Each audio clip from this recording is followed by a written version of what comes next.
आज जिस विषय में मैं आपसे बात करने वाला हूं, अपने पड़ोसी को बोलो, अपने दिल से, अपनी आत्मा से इसे सुनना। फिर से बोलो अपने पड़ोसी को, अपने दिल से, अपनी आत्मा से इसे सुनना। आमीन।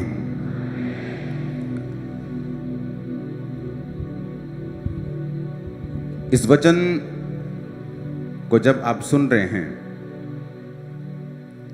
मैं ये चाहता हूं कि हमें पूरा इसका सिनेरियो मालूम हो कि ये कहां से शुरू हुआ, क्यों हुआ, आज उसकी महत्वता क्या है।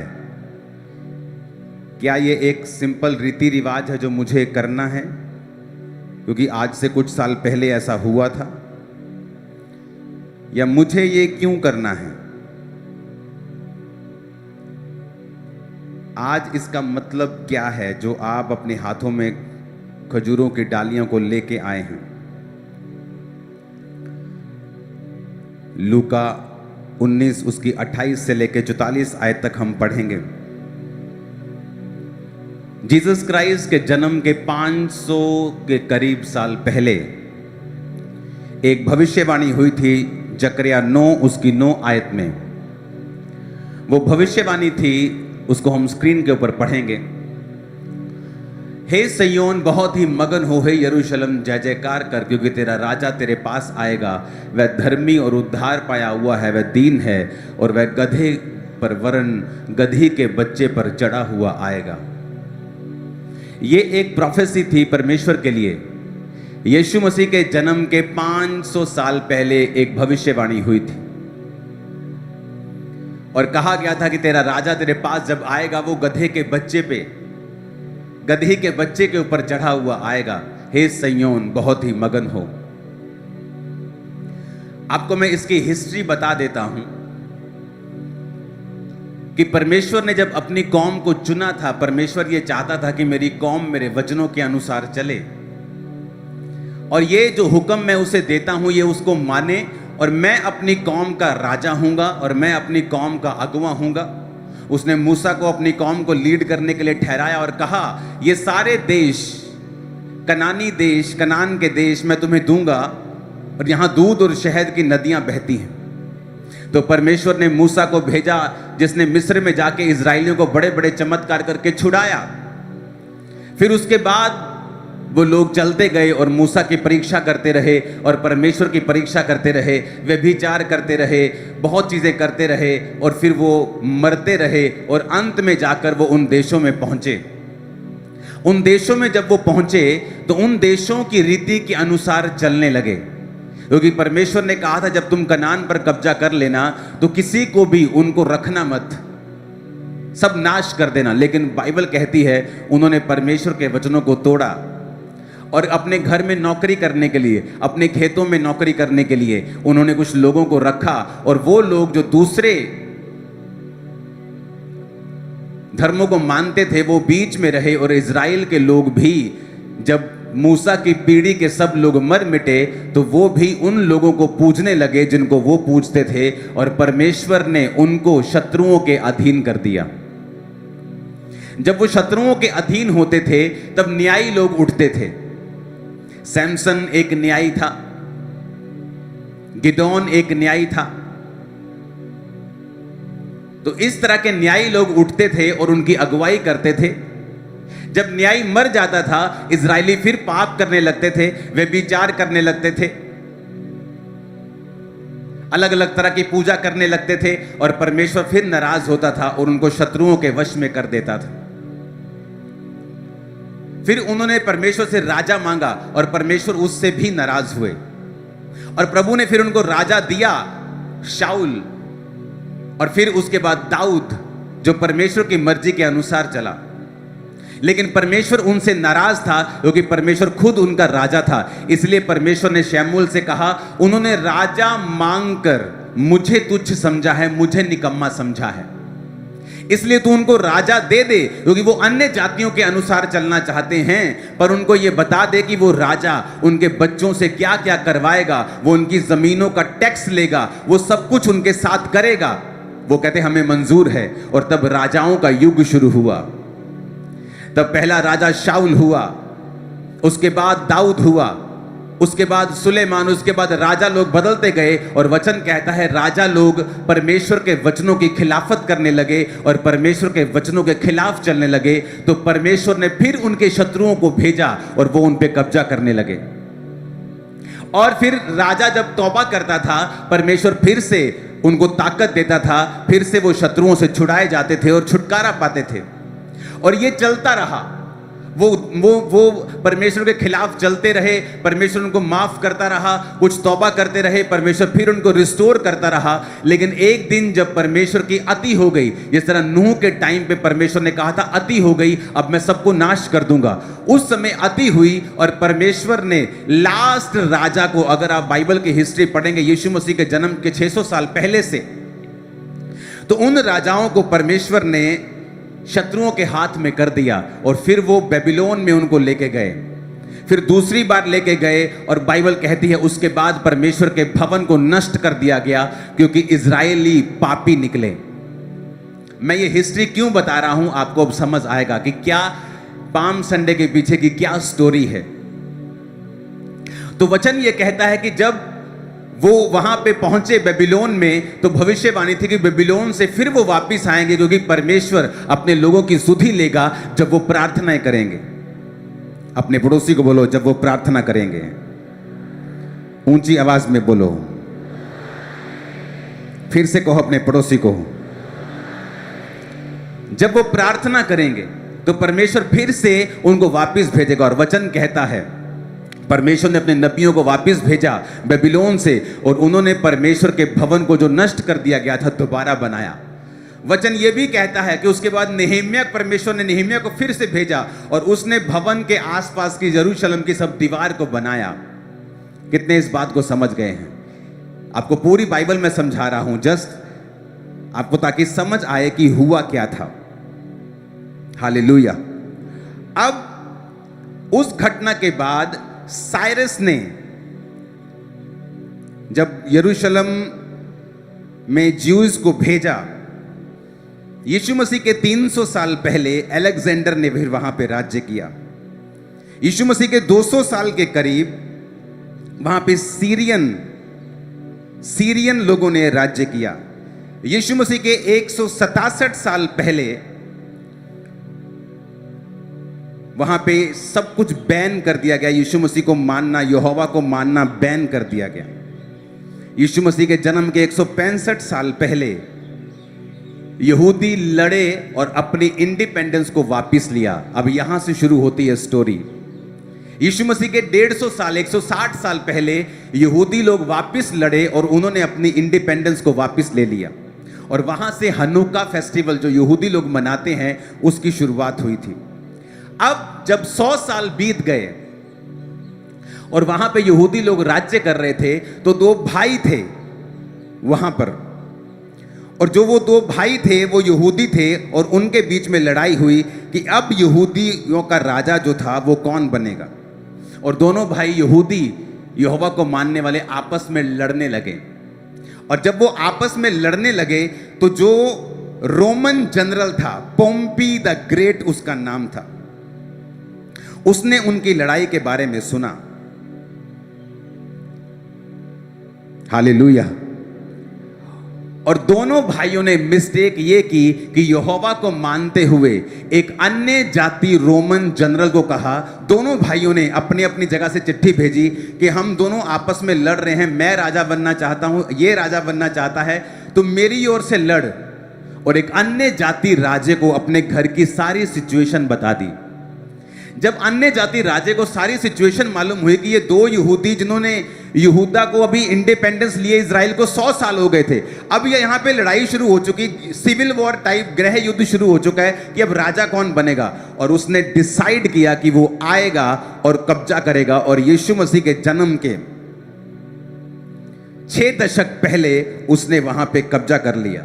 और वहां पर उस लड़ाई का फायदा उठा के कि एक भाई कह रहा है मेरी ओर से लड़, दूसरा कह रहा है मेरी ओर से लड़, और उसने दोनों के ऊपर कब्जा किया। और वहां से रोमन शासन की शुरुआत हुई, जिस शासन में प्रभु यीशु मसीह ने जन्म लिया।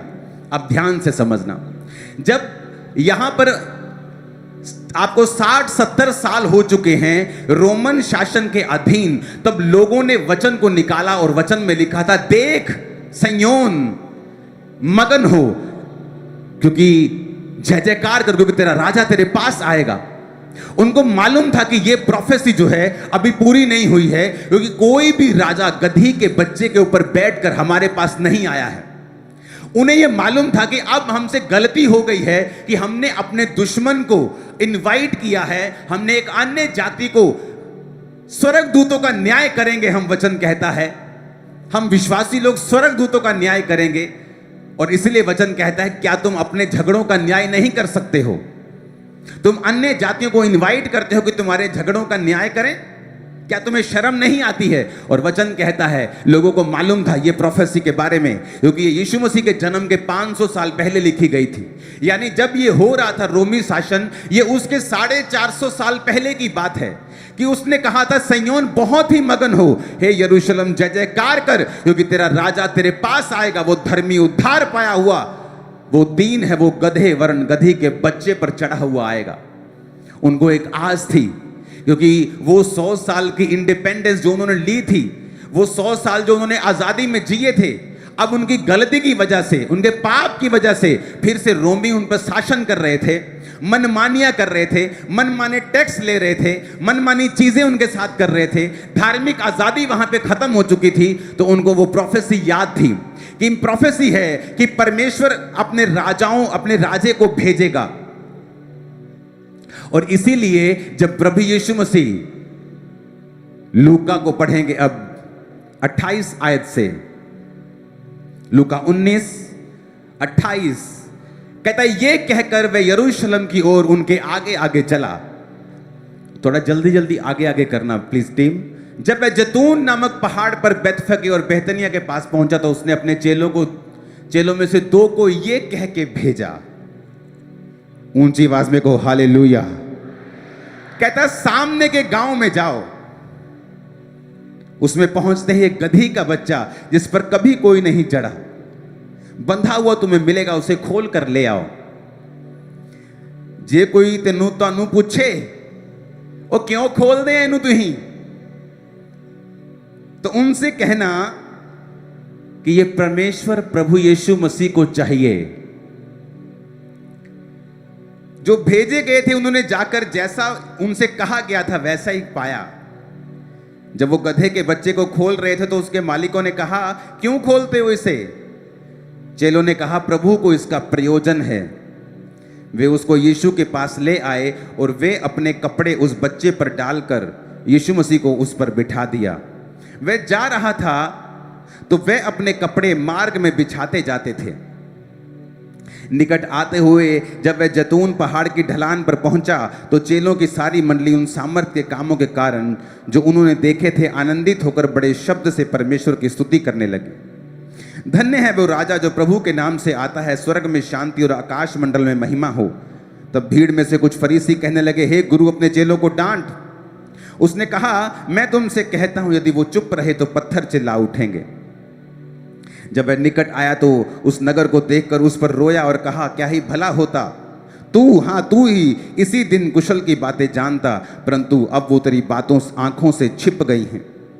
क्योंकि वो दिन तुझ पर आएंगे कि तेरे बैरी मोर्चा बांधकर तुझे घेर लेंगे, चारों ओर से तुझे दबाएंगे और तुझे और तेरे बालकों को जो तुझ में है मिट्टी में मिलाएंगे और तुझ में पत्थर पर पत्थर भी ना छोड़ेंगे, क्योंकि तूने उस अवसर को जो तुझ पर कृपा दृष्टि की गई थी ना पहचाना।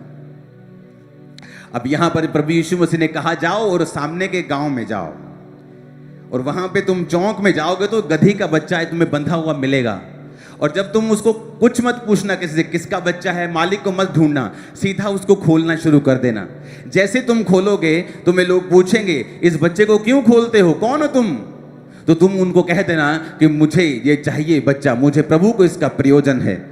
और जब वो गांव में पहुंचे और बच्चे को खोलने लगे, जैसे ही खोलने लगे यीशु मसीह ने जो कहा था वो पूरा हुआ और मालिक की आवाज आई, ए क्यों खोल दे इनू, और प्रभु नु चाहिए पाजी। यीशु मसीह ने पे जैसा नु, जाओ ले जाओ, क्योंकि वचन में लिखा था कि हे सिय्योन बहुत ही मगन हो,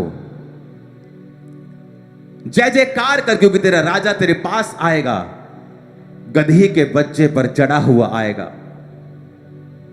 यीशु मसीह के जन्म के 500 साल पहले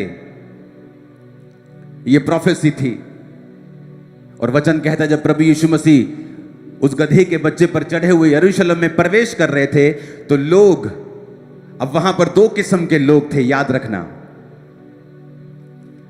एक वो किस्म थी जो अब तक पुराने नियम में ही जी रहे थे, जिनको यह लगता था कि अब हम फिर से आजादी को पाएंगे, अब फिर से पॉलिटिकल रिवाइवल होगा, अब फिर से हमारा राजा आया है जो हमें आजाद कर देगा, जो फिर से हमारी इंडिपेंडेंस को, हमारी आजादी को हम तक लेके आएगा और हम फिर से राज्य करेंगे। प्रभु यीशु मसीह हमारा राजा होगा। और इसलिए यीशु मसीह के चेलों की माँ उनके पास आके बोलती थी, प्रभु प्रभु हम जानते हैं कि तू राजा है, इसलिए जब तू अपने राज्य में जाए तो मेरे एक बेटे को दाहिने और एक को बाहिने बिठा देना। तो प्रभु एक को फाइनेंस मिनिस्टर बना देना और एक को होम मिनिस्टर बना देना, और कोई चेला बड़ी कुर्सी पे ना बैठने पाए, मेरा एक बेटा फाइनेंस मिनिस्टर हो, वित्त मंत्री हो, और दूसरा गृह मंत्री हो। क्योंकि वो लोग अभी भी पुराने नियम में जी रहे थे, क्योंकि वो प्रोफेसी आत्मिक थी जो उनको समझ नहीं आ रही थी कि सिय्योन मगन हो और जय जयकार कर। ये आत्मिक प्रोफेसी थी। और इसीलिए जब प्रभु यीशु मसीह अपने चेलों के साथ और गधी के बच्चे पर बैठे हुए आए, क्योंकि राजा जब शांति का प्रतीक देता था तो वो हमेशा गधे पर आता था, और जब उसने लड़ना होता था वो घोड़े के ऊपर आता था।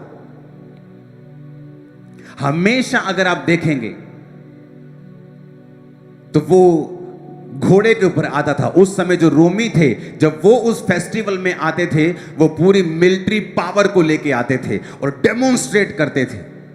जब रोमी उस फेस्टिवल में यरूशलेम में आते थे, राजा लोग आते थे, तो वो पूरी मिलिट्री के साथ धगड़ धगड़ धगड़ धगड़ पूरा डेमोन्स्ट्रेशन करते थे पावर की। जिस तरह आज डेमोन्स्ट्रेशन होती है, मेरे पास ये मिसाइल है, ये परमाणु है, ये, तो वो भी डेमोन्स्ट्रेट करते थे उन दिनों में राजा लोग, कि प्रजा को मालूम हो, इन लोगों को मालूम हो कि हम कितने पावरफुल हैं।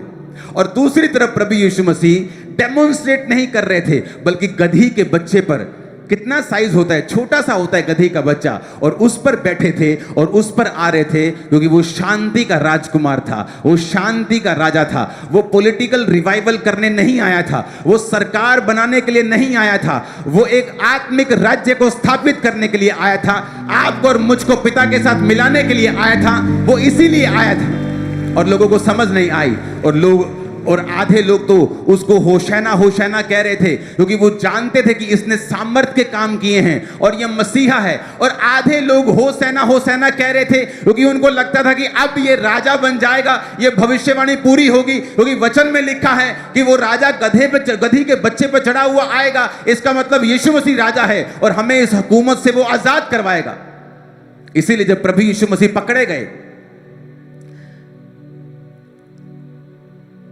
तो वही लोग जो स्वागत कर रहे थे, उनमें आधे लोग कह रहे थे, नहीं, ये वो राजा नहीं हो सकता, क्योंकि अगर ये राजा होता तो इसने अपने आप को कैसे पकड़वा दिया?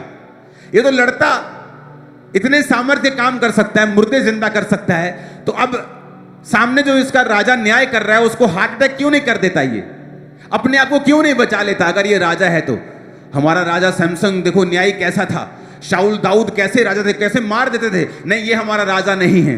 उनको नहीं मालूम था कि प्रभु यीशु मसीह ने कहा था कि मेरा राज्य यहां का नहीं है, मेरा राज्य इस धरती का नहीं है। लोग समझते क्रिश्चियन बड़े बढ़ रहे हैं, अरे इनको रोको, नए नए लॉ बनाओ, कहीं ये हम पर कब्जा ना कर लें। यीशु मसीह इतना छोटा नहीं है कि तुम पे कब्जा करे। जिसने इस पूरी दुनिया को बनाया वो इतना छोटा नहीं है कि 2 एमएलए के लिए वो तुम्हारे साथ लड़ाई करे। वो इतना छोटा नहीं है। तुम्हारी सोच छोटी हो सकती है, यीशु मसीह की सोच छोटी नहीं। उसने दुनिया को बनाया है, ऐसे ग्रह बनाए हैं जो पूरे के पूरे हीरे के हैं। ये मैं नहीं कह रहा हूं, ये साइंस कह रही है। ऐसे ग्रह हैं हमारे प्लेनेट पे जहां हीरो की बारिश होती है, रियल हीरो की बारिश होती है। वो परमेश्वर जिसके लिए हीरे चांदी सोना किणकों के समान है, झाड़ू ऐसे खिलाड़ दो तो कितने खरब के हीरे वहां पे निकल आएंगे। वो परमेश्वर, क्या आपको लगता है कि वो किसी पॉलिटिक्स को करने के लिए दुनिया में आया? क्या आपको लगता है कि वो किसी के धर्म को बदलने के लिए आया, किसी कुछ खास करने के लिए वो इंडिया में आया? नहीं, ऐसा नहीं है। यीशु मसीह ने कहा मेरा राज्य ऊपर का है। आज से कुछ महीने पहले साइंस ने एक नई डिस्कवरी की। वो जब माउंट एवरेस्ट के ऊपर अपनी डिस्कवरी कर रहे थे और अपनी जांच कर रहे थे, उन्हें सी फॉसिल्स मिले, यानी वो जीवाश्म मिले जो समुद्र में मिलते हैं। बहुत हैरान हुए वैज्ञानिक कि समुद्र में हमें सी फॉसिल्स क्यों मिल रहे हैं, माउंट एवरेस्ट में सी फॉसिल्स क्यों मिल रहे हैं। मैंने कहा तुम लोग हैरान हो रहे हो, हम हैरान नहीं हैं, क्योंकि बाइबल की पहली पुस्तक के ही 7वीं 8वीं लाइन में लिखा है, परमेश्वर ने कहा पानियों को कि वो अलग हो जाएं, तब वो पानी अलग हो गए और पहाड़ बाहर आ गए, पृथ्वी बाहर आ गई, क्योंकि वो सब कुछ पानी के नीचे था। तुम्हें वो जीवाश्म मिलेंगे ही मिलेंगे, क्योंकि ये बाइबल की 8वीं लाइन में ही लिखा है। तुम हैरान हो गए, अभी तो 8वीं लाइन पढ़ी है तुमने, जब पूरी पढ़ लोगे ना यीशु मसीह के चेले बन जाओगे, ये मैं को गारंटी देता हूं। अभी तो 8वीं लाइन पढ़ी है। हमारे पास ऐसी साइंस आ चुकी है जो कितने लाइट ईयर्स का मतलब है करोड़ों किलोमीटर, जिनके बनाए हुए यंत्र जा चुके हैं। कोई 40 साल से, कोई 30 साल से ट्रेवल कर रहा है, और एक भी जगह उनको अभी तक नहीं मिली जहां मनुष्यों के जैसा कोई भी जीव रहता हो। एक भी जगह अब तक नहीं मिली। बातें ही होती हैं जिस तरह धर्म परिवर्तन हो रहा है, और साबित एक भी नहीं हुआ। एलियन आ गए, एलियन का शिप दिखा, एलियन वहां मौजूद हैं, अमेरिका में मौजूद हैं। सब बकवास बातें हैं, कोई प्रूफ नहीं। चाहे 10,000 पिक्चर्स बनी हैं एलियंस के ऊपर, लेकिन साइंस कहती जैसे जैसे हम आगे जा रहे हैं, हर खंडर की तरह हैं सब ग्रह, किसी पे जीवन नहीं है। और यीशु मसीह ने क्या कहा था? पृथ्वी बेडौल और सुनसान थी उन्हीं ग्रहों की तरह। तो परमेश्वर ने कहा उजाला हो जाए, ज्योतियां बन जाएं, जीव आ जाएं, मिट्टी में से पौधे उगें, समुद्र, सब कुछ बनाया और जीव जंतु बनाए। अपना सांस मनुष्य के अंदर फूका और मनुष्य को बनाया। क्या दुनिया में कोई ऐसा आपको मिलेगा बाइबल के जैसा जो इतनी क्लैरिटी रखता हो शुरू से लेके अंत तक? मैंने आपको जो स्टोरी सुनाई है वो मूसा की है। मूसा से पहले जब वो 400 साल इजरायली मिस्र में रहे, नूह की संतान, नूह से पहले सब लोग मर गए। नूह से पहले फिर वो बड़े बड़े लोग होते थे जो 900 साल, 930 साल, 969 साल जीते थे, 950 साल जीते थे। और फिर आदम था। मैंने आपको पूरी बाइबल जब से उत्पत्ति हुई आपको सुनाई है आज आसान शब्दों में, ताकि आपको समझ आए कि अब माउंट एवरेस्ट के ऊपर समुद्र के जीवाश्म मिले हैं जो समुद्र में मिलते हैं। कहते यहां भी कभी पानी था। मैंने कहा तुम्हें आज पता है, मुझे 20 साल पहले मालूम हो गया था जब बाइबल पढ़ी थी कि यीशु ने कहा, परमेश्वर ने कहा था। आप कैसे समझ सकते हो कि वचन जो है वो असली है? अपने पड़ोसी को बोलो, ये तेरी जिंदगी बदल सकता है। हालेलुया।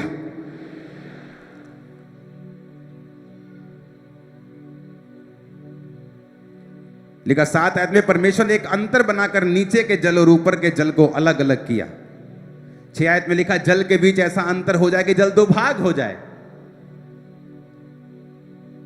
समुद्र बनाया। हालेलुया।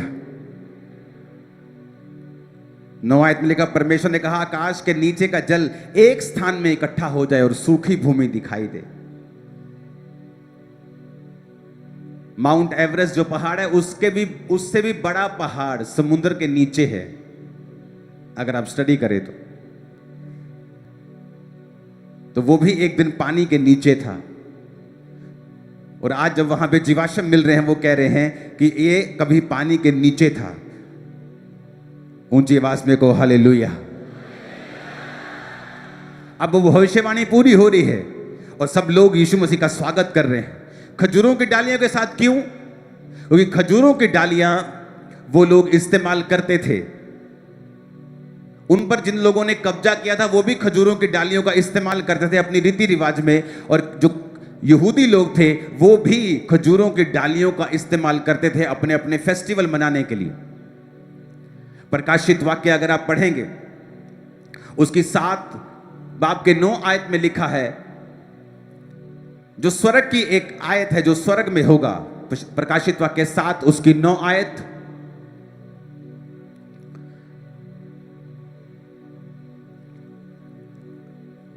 उसमें लिखा है आकाश, इसके बाद मैंने दृष्टि की, देखो हर जाति, कुल, लोग और भाषा में से एक बड़ी भीड़ जिसे कोई गिन नहीं सकता।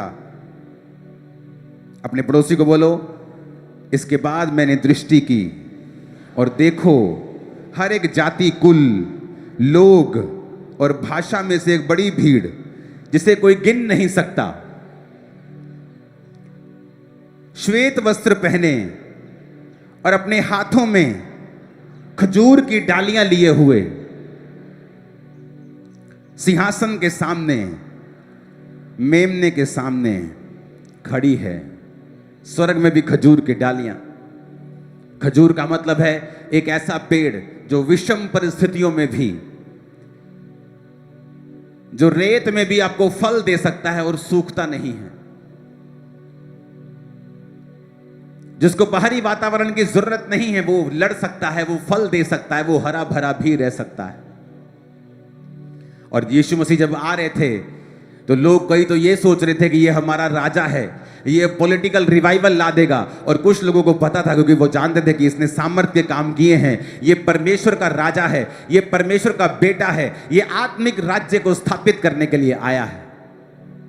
नहीं तो ऐसा नहीं हो सकता कि एक बार आपके साथ बड़ी भीड़ हो और दूसरे शुक्रवार ही, अगले शुक्रवार ही वो चिल्ला रही हो आधे लोग कि इसे क्रूस पर चढ़ाओ, क्योंकि उन्हें लगता था कि नहीं ये फ्रॉड हुआ है हमारे साथ। अगर ये राजा होता तो लड़ा क्यों नहीं?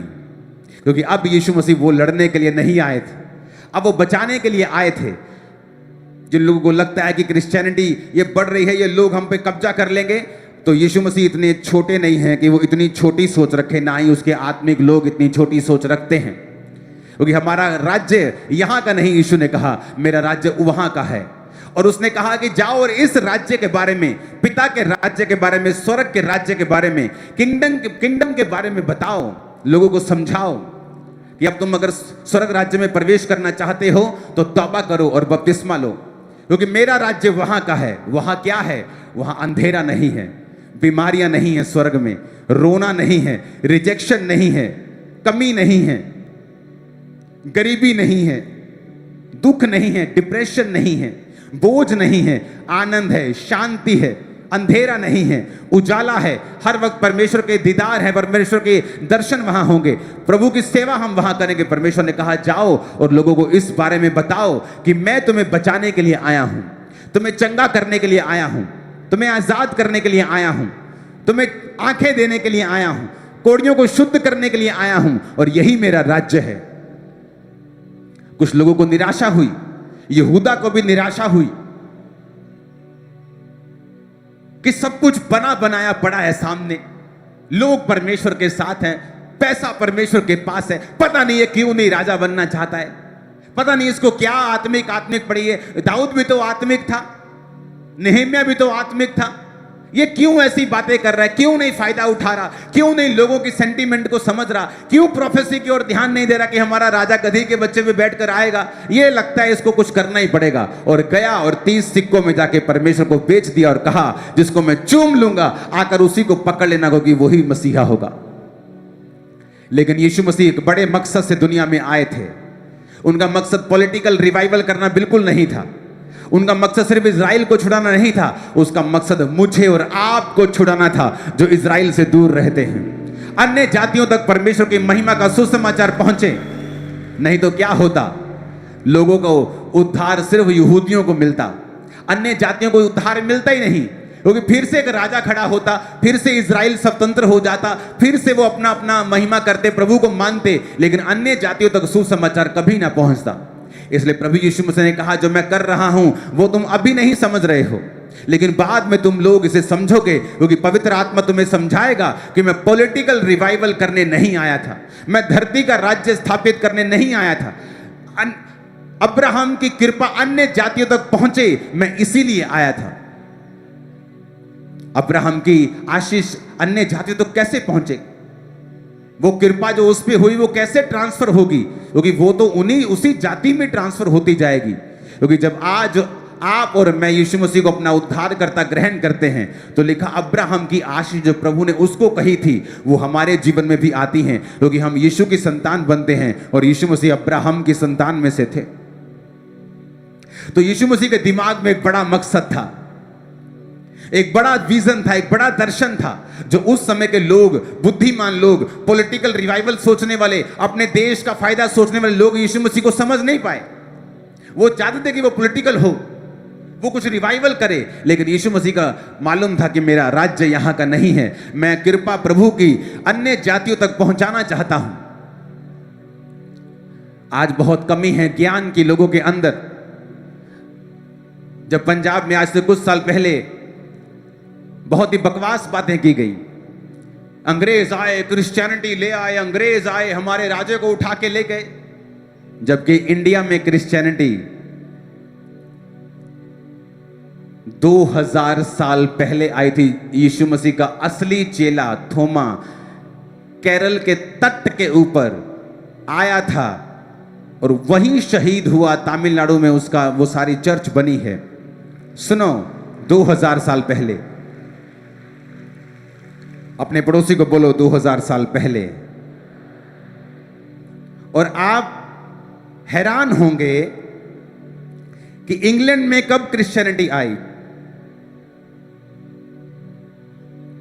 अपने पड़ोसी को बोलो कब आई। आप हैरान होंगे कि इंग्लैंड में क्रिश्चियनिटी इंडिया के बाद आई, अमेरिका में कई सदियों के बाद आई।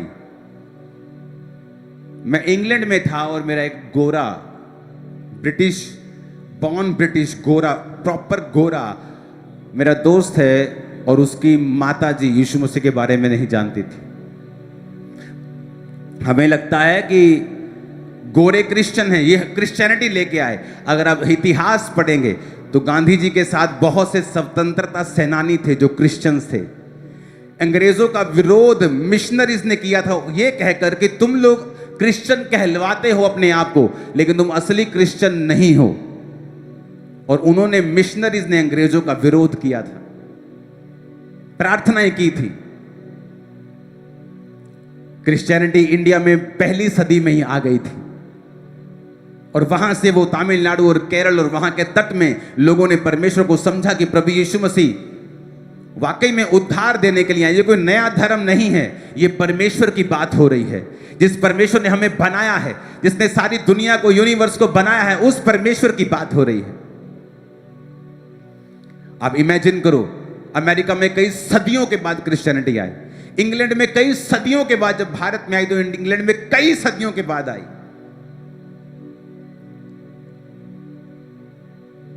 ताकि प्रभु यीशु मसीह ने कहा था, मैं वो पॉलिटिकल साम्राज्य स्थापित करने के लिए नहीं आया। अगर यीशु मसीह राजा बन जाता तो कौन केरल के तट पे आता? मैं भी मर जाता अपनी बीमारी और नशों में, और आप भी। और इसीलिए लोग जब परमेश्वर का वेलकम कर रहे थे और जब उनको वो फायदा नजर नहीं आया, शुक्रवार कह रहे थे इसको क्रूस पे चढ़ाओ, इसको क्रूस पे चढ़ाओ। और जो लोग परमेश्वर की सच्चाई को जानते थे, वो जानते थे कि प्रभु यीशु मसीह ये राजा नहीं है, वो हमारा असली वाला राजा है। ये छोटे वाला राजा नहीं है, ये बड़े वाला राजा है, राजाओं का राजा है, सर्वशक्तिमान परमेश्वर। आज जब ये वचन सुनने के बाद आप यीशु मसीह का स्वागत करेंगे, तो उससे कहें कि मैं अपने दिल में तेरा स्वागत करता हूं, उस राजा के रूप में जो हेवनली है, जो स्वर्गीय है। अपने पिता के रूप में मैं तेरा स्वागत करता हूं। मेरे जीवन में आ, मेरे परिवार में आ, मेरे फाइनेंस में, हर जगह पे आ खुदावन, और तू कब्जा कर। और ये खजूरों की डालियां जो आज आप लेके आए हैं, इसे आप फेंकेंगे नहीं, इसे आप फ्रेम करा के रखेंगे अगले साल तक।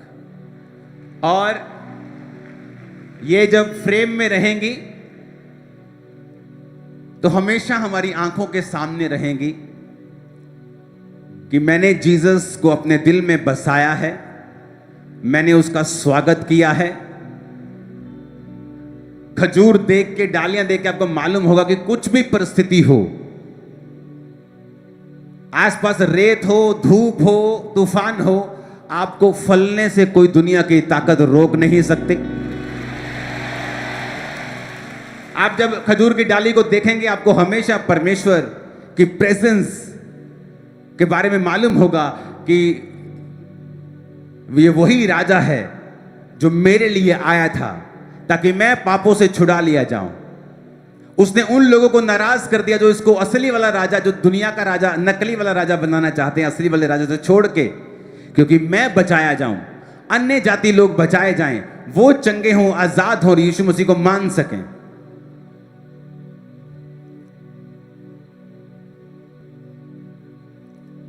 जब आप इस खजूर की डाली को देखेंगे, आपके अंदर एक विजन आएगा कि मेरे आसपास कुछ भी चल रहा हो, मैं फलों से भरपूर रहूंगा, हरा भरा रहूंगा, कोई शैतान, कोई बीमारी आपको सुखा ना पाएगी इन जीसस ने। फिर अगला साल आएगा, इसको चेंज कर देंगे, अगले साल वाली डाल देंगे, और ये हमारी आंखों के सामने हमेशा रहेगी कि खजूर की डाली का मतलब क्या है। कि खजूर की डाली का मतलब है फतह वाला जीवन, और ये स्वर्ग के दर्शन को दिखाती है कि स्वर्ग में भी बड़ी भीड़ सब जातियों में से खजूर की डालियां लिए मेमने के सामने और परमेश्वर के सामने खड़ी हैं। ऊंची आवाज में कहो hallelujah. Praise the Lord everyone. कैसे हो आप लोग? आशा करता हूँ आप लोगों ने इस वचन के द्वारा जो आज आपने अपोस्टल अंकुर नरुला जी के द्वारा सुना है, आपने आशीषें पाई होंगी। आपने उन बातों को जाना होगा जो अक्सर आपसे छुपी रहती हैं, आपने उन बातों को पहचाना होगा जो अक्सर आपको नहीं पता रहती मेरे प्रियो। हालेलुया। आपने इस वचन के द्वारा बहुत सारी बातें सीखने के लिए आपको मिली होंगी। और हाँ, मैं जानता हूँ कि जब हमारे जीवन में बहुत सारे परेशानी आते, जब हमारे जीवन में बहुत सारे उतार चढ़ाव आते हैं तो हमें रास्ता नहीं मिलता, लेकिन जब हम परमेश्वर के वचन को सुनते हैं, जब हम उसके वचन को पढ़ते हैं मेरे प्रियो, तो खुदा का वचन हमसे बात करता है। और मैं जानता हूँ आज आपके ने ये जो वचन सुना है, जो अपोस्टल अंकुर नरुला जी के द्वारा आपने ये वचन सुना है, आपके जीवन में इस वचन के द्वारा बहुत सारी आशीषें आई होंगी, आपको उन बातों के बारे में पता चला होगा। हालेलुया। तो मैं चाहता हूँ आप लोग हमारे चैनल के साथ में, हमारे चैनल प्रेज द सैमुअल के साथ में ऐसे ही जुड़े रहें। आप लोग इस चैनल को सब्सक्राइब करें और वीडियो को लाइक करिए, और हाँ, अपने दोस्तों के साथ में भी शेयर करिए ताकि वो लोग भी हमारे इस मिशन में हमारे साथ में जुड़े रहें। हालेलुया। और हाँ, जब आप लोग इस वीडियो को लाइक करते हो तो ये वीडियो और लोगों तक पहुँचती है, और ऐसे ऐसे कर कर परमेश्वर का वचन फैलता है मेरे प्रियो। यानी कि आप अगर इस वीडियो को एक लाइक करते हो, इसका मतलब है आप परमेश्वर के वचन को फैलाने में हमारी मदद कर रहे हो, और जब आप ऐसा काम करते हो इसका मतलब है खुदा आपके जीवन में आपको आशीष भी देगा। हालेलुया। तो मैं जानता हूँ आप लोगों ने बहुत सारी बातें आज सीखी होंगी, और हाँ, आप लोग अब तक बने रहे और यहाँ तक बने रहे, मैं इसके लिए, इस बात के लिए आपका बहुत बहुत धन्यवाद करता हूँ। और लाइक ज़रूर करिएगा, सब्सक्राइब भी करिएगा। और आइए हम लोग एक लास्ट प्रार्थना करते हैं, उसके बाद मैं इस वीडियो को ख़त्म करते हैं। आइए अपनी आंखों को बंद करिए और मैं आपके लिए एक प्रार्थना करता हूँ।